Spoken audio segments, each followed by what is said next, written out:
Okay, so today we're going to continue looking at trig identities. Now we've already become familiar with some trig identities. For example, all of these that I've written here we already know. We know that the tangent of theta is equal to sine over theta, or I'm sorry, sine of theta over cosine of theta, and so forth. And the rest of these are the ratio identities. These are the reciprocal identities. And then down here, these are the Pythagorean identities down here on this lower line. And all of these identities can really be derived just using the definition of the tangent function. And in fact, these are very easy to prove just using the definition of the tangent function. And honestly, these identities that we're seeing right here, these are going to be the ones that you're going to use the most during your mathematics career. However, there are more identities, and they're a little more complicated. They're a little harder to prove, but they do come in handy. You won't use them as much, but there will definitely be times in your mathematics career where these identities will come in handy. And we use these identities actually to prove other identities that are less general, to prove really specific equations with identities in it. So we want to look at a few more identities that are general, that are always true given the angle.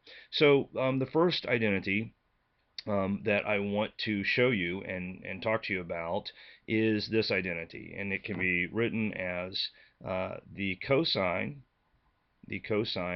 of alpha minus beta. Okay, so some angle alpha minus another angle beta, that's what makes up your angle in the argument for your cosine function. That is always going to be equal to the cosine of alpha times the cosine of beta, okay, and then plus the sine of alpha times the sine of beta. I'm getting in the way of my circle there. But this is an identity, okay? And so what we're going to do is we're going to actually take a moment to prove this identity, and then several others are going to follow rather quickly from this identity. So let me begin to prove that to you. I want to show you, I've drawn here basically a unit circle. Now, I'm using smooth draw for which at least I cannot find circle and line tools. So I'm drawing this by hand, and so my circles aren't going to look perfect or anything like that. But let's just say that this is a unit circle here. And notice I've drawn two terminal lines here, and I've drawn them arbitrary, okay, so that this, my kind of red line here, it has an angle beta from the x-axis, and this green line here has an angle alpha from the x-axis. And then what I've done is just I've drawn the angle between these two terminal points, and I've labeled that as theta. And I've drawn a dashed line from this point to this point. And I've drawn that because what I want to do is I want us to say, well, or to figure out what would be the distance between these 2 points. And remember now that this unit circle is simply imposed upon the xy plane. And so these are actually points in the xy plane. And what we've learned already is that these points, because they're on the unit circle, can be expressed in terms of trig functions. Okay, so let me just go ahead, and this one right here, I'm going to write this point right here can simply be written as the x point, the x value of this point would be simply the cosine of beta. I'm kind of writing it in the same color here. So the cosine of beta, comma, the sine of beta. Okay, so that is the x and y point right here on the unit circle. Likewise, I could come up here and I'll write this in green. But the same thing is true here. This point could be written as the cosine of alpha, comma, sine of alpha. Okay, so that would be this point right here. And so these are 2 points that are on the Cartesian plane, and they can be written in terms of trig functions, which we've already learned that. They can be written in terms of trig functions because they lie on the unit circle. Now, if I want to find the distance between these 2 points, I'm just going to use the good old-fashioned distance formula. Okay. Now I'm going to write this distance formula here. I'm going to try and find like a nice light, I don't know, purple or something.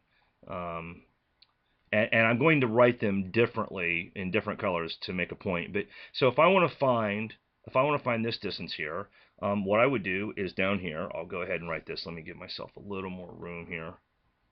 Okay, so I would write this using the distance formula. Got a nice purple here. Okay, and so I would say, like x2 minus x1. So I'm going to write the cosine of alpha minus the cosine of beta. And then I'm going to square that. Okay, now why am I doing that? Because this is the x-coordinate of this point. This is the x-coordinate of this point. Cosine of alpha is the x-coordinate of this point right here.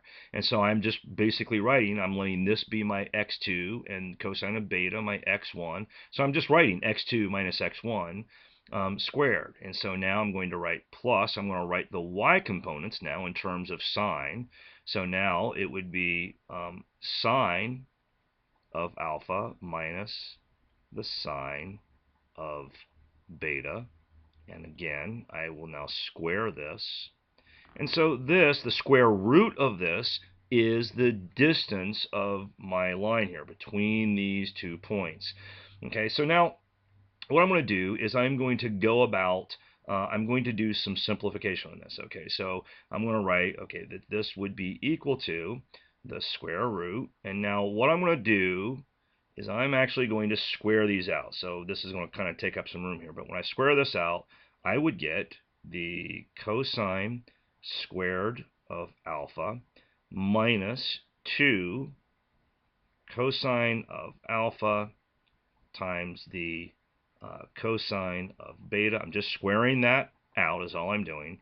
And then plus my final term there would be cosine squared of beta. So that's this term squared out. Now I'm going to do the next one squared out. So I need a little more room here. So plus, now same thing here. I'm going to have the sine squared of alpha minus 2 sine of alpha sine of beta. Still need more room. And then finally, plus the sine squared of beta. Now that's this this binomial squared out. Okay, so now what I'm going to do is I'm going to rewrite this. Okay, I'm going to rewrite these terms here, and you'll see why here in a second. So as I rewrite these terms, I get the square root now. I'm still going to write right here the cosine squared of alpha. And then I'm going to go over here, I'm going to grab plus sine squared of alpha. So I've got plus sine squared of alpha. And now plus, I'm going to go to this cosine squared of beta. So cosine squared of beta plus, and I'm going to grab my sine squared of beta. So plus the sine squared of beta. And then now what I've got left is this term right here and this term right here. So, I could factor out a -2 from both of them. So I'm going to do that. I'm just going to write minus 2 times, and then we've got this term. So it would be the cosine of alpha times the cosine of beta. And then it would be plus the sine of alpha times the sine of beta. I'll put a parentheses there. Okay, now I've written it this way because what I want you to see here, look, if we go back up a moment and look at the trig identities, we see the Pythagorean theorem identity here. This is just equal to 1. Well, look what I have. I have down here cosine squared of alpha plus a sine squared of alpha. That is just equal to 1. That's just a 1. Okay. Same thing here, the cosine squared of beta plus the sine squared of beta. That is just going to be equal to 1. So I've got 1 plus 1 is 2, and then this. So I'm going to rewrite this now. I've just simplified this using another trig identity, the Pythagorean identity. So this is just going to be 2 minus, and then this is 2, and I still have everything in there. So it's the cosine of alpha, cosine of beta plus the sine of alpha sine of beta. And I'll put a parentheses there. So I've just simplified that down to this. Now, what I want to do is I want to come back up here, and I want you to look at this other unit circle I've drawn here. Now, what I've done here is I've imagined that I've taken this first unit circle, and I've simply, I have simply just rotated it clockwise by a degree beta, okay, where these terminal lines are like, you can imagine them fixed at the origin and on the ends of my circle, and so they just rotate with the circle, and I rotate it a degree beta, which now puts my red line right here on my x-axis, and it rotates this green line over, so it's over here. Okay, and now what we see is that the angle between them is still alpha. It is still alpha. But here's a note that we need to make here. So let me go ahead and write this little note here in the same color I had it before, is that alpha, notice what alpha is. Alpha is nothing more, or I'm sorry, I'm saying alpha, I mean theta. This is the angle theta here. That the angle theta is nothing more than alpha minus my beta. So I'm going to write that over here. So we're going to make a note. Okay, so note, okay, that theta is simply equal to alpha minus beta. So now what I can do is I can also look at these points right here. So what is this point? So I'm going to go back to my green here. So this point now, I can write this point again because it's on the unit circle, but I can write it in trig functions using theta, which is alpha minus beta. So this is the point, the x value of my point here would be cosine of alpha minus beta, right? And then comma, then the y component is sine of alpha minus beta. Okay, so that's this point right here. I'll put these in parentheses. Okay, that is, that's this point right here. Cosine of alpha minus beta, sine alpha minus beta. That would be this point here because it is, the angle theta, but I'm using alpha minus beta in place of theta. Now, this point down here, I want you to notice that this point here, since I'm just at 0 now, this can just be called the point 1, 0. That would be the x and y components of that point. So now, here's what I want you to see. If I just rotate, if all I did was rotate this unit circle, then the distance between these points, I hope you can see, it has to stay the same. It's absolutely identical. So what I'm going to do now is I'm now going to write the distance between these 2 points in terms of these new trig functions here. Okay, so in other words, I'm going to say this. I'm going to say, so now, and now I'm going to write this. I'm going to pick myself here a different color. I'm going to find like a nice kind of, maybe an orangish color here. And I'm going to write this. So the distance here now, this distance, I could write this as, I'm going to write the square root. It's kind of a yellow color actually, isn't it? Maybe I can get that. I was trying to get kind of more of an orange. Yeah, let's see how that works. Okay, so yeah, this is my... Okay, so this would be the square root of... Now, this would be my x component of this point, right? Okay, so I'm saying this component minus 1, right? So this is like my x2 minus my x1. So I'm going to write cosine of alpha minus beta, right? And then minus 1. So I'm going to take all that and I'm going to square it. This is just the distance formula, okay? Plus, now the y components, now notice this y component is 0, so if I let the sine of alpha minus beta be my, my y2, okay, then it's going to be y2 minus y1, but my y1 is 0. So all I have to write here is, now this would just be the sine of alpha minus beta. And then I'd say minus 0, and that's nothing. And then I'd square the whole thing. But that's just going to be the sine squared, right? Sine of alpha minus beta squared. So now this would be the distance from this point to this point. But I'm realizing that this distance and this distance have to be the same. So therefore, these two distances, even though they're expressed differently, have to be equal to each other. Now what I'm going to do is I'm going to take this one here. I'm going to give myself some room here. I'm going to come down here and I'm going to do some simplifying on this one now, okay? So I'm going to rewrite this. I'm going to square this term out when I rewrite it. So I'm rewriting this as, now if I square that term out, I'm going to get the cosine of alpha minus beta squared, okay, minus, now this is going to be minus 2 times the cosine of alpha minus beta. Now you should be understanding the algebra that I'm doing here, okay? So minus 2 times the cosine of alpha minus beta. And then finally, I'm squaring the 1, so that's going to become a plus 1, a plus 1. And then I still just have plus the sine squared of alpha minus beta. Okay, and so now that one is, I've rewritten that where I've squared this out. Now what I want you to notice is here again, look what I have here. This term and this term, the angles in these are the same, alpha minus beta, and it's cosine squared plus sine squared. That's going to just end up being 1. Okay, so I'm just going to have a 1 there, and then I'm going to have these two terms here. Okay, so those two together are going to equal a 1. And my phone is ringing. I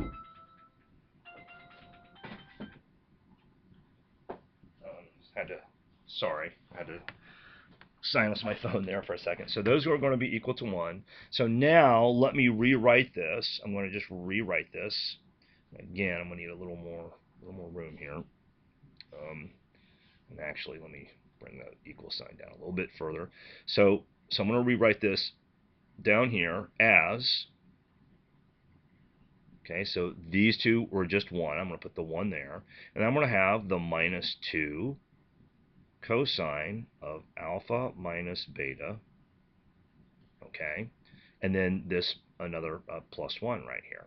Okay, so then that just ends up equaling, I just bring the two, add the two ones together, so I just get 2 minus 2 times the cosine of alpha minus beta. Okay, now I'm going to go ahead and rewrite this one down here and get my purple back. So this one down here, I'm going to just bring this guy, down here. So this is, the square root now of 2 minus 2 times the cosine of alpha times the cosine of beta plus the sine of alpha times the sine of beta. And these guys, I've written it here. Okay, so these guys here are equal to each other, right? I'm going to get rid of that right there. So these guys are equal to each other. So now what I'm going to do is I'm going to continue from here. And there's my phone again. Hey, let me call you back in just a minute, okay? Let me call you back in just a minute, okay? Okay, bye. Okay, so let me now, so I'm going to now just write everything in white because we see that these two things are equal. Okay, so I'm going to write these in white now. And what I'm going to do is I'm going to just square both sides. So if I square both sides, I'm going to just get 2 minus 2 times the cosine of alpha times the cosine of beta plus the sine of alpha times the sine of beta, all right, and that is going to be equal to 2 minus 2 cosine of alpha minus beta. Now here we can see I'm just going to add 2, or I'm sorry, I'm going to subtract the 2 from both sides. So that's going to get rid of my 2. And then here I would have a negative 2 times the cosine of alpha minus beta. And here I have negative 2 times this whole thing. So I'm just going to divide through. Now I could just divide through by a negative 2. And then those guys are just gone, right? And there I have it. I'm going to bring this to this side. I'm going to bring the cosine of alpha minus beta to this side. So here I have now proven the identity which we set out to prove, which was the cosine of alpha minus beta is always equal to simply the cosine of alpha times the cosine of beta plus the sine of alpha times the sine of beta. And there we have it. That has proven it. And so I'm going to put this in a little box here. And so there we go. We have just proven this identity. All right. And got a little special little thing here. I can put stars around my identity here. So we have proven it. And that is it right there. So now, in the next video, I am going to prove a few more of these identities that will come a little quicker because we have this one now. We're going to be able to use this one in the next video when we prove some other things. And then I'm going to show you some problems and how these work and how these can help us as we simplify problems and do equations and so forth. So see you in the next video.